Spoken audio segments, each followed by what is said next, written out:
Hey team, it's your coach JB here from F45 Hamilton Downtown, and today we have our Technique Tuesday tip. So, what better exercise to do for Technique Tuesday than a box jump? Box jump is a very popular exercise at F45 and we use it in two primary ways. The first way is for conditioning, where we move swiftly and get a lot of repetitions in a set, and the second way is for power, where we move explosively, fewer repetitions in our sets. So Andy's going to demonstrate the box jump. The first piece of it, she's doing a quarter movement, quarter squat, arms come back, jump up, land softly.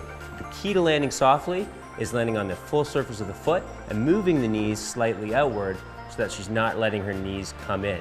She uses her glute muscles by her hip to bring those knees outward. And as you notice, Andy's paying attention to both her landing on top of the box and as she hits the ground. Oftentimes we forget that piece when we hit the ground. All right, so now we're going to talk about the conditioning version of box jumps. So Andy's going to do the technique that we just spoke about, and she's going to be moving swiftly, landing softly at the top and the bottom.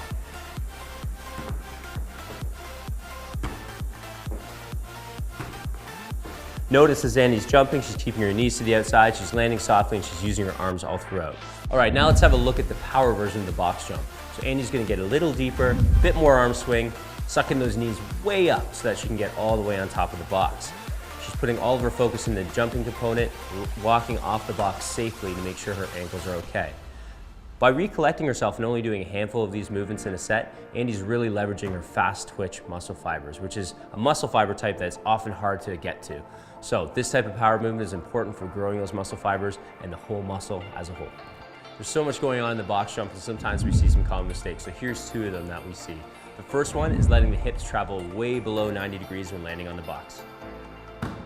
The problem with this is it puts a lot of tension on the knees, and if we think about coming to F45 5 times a week and doing this regularly, over time you might get some soreness in the knees. The second one, which you can probably hear, is landing too hard on the box. So in order to land softly, we want to really engage our glutes, or our butt muscles, as well as our quads, to ensure that we're nice and silent.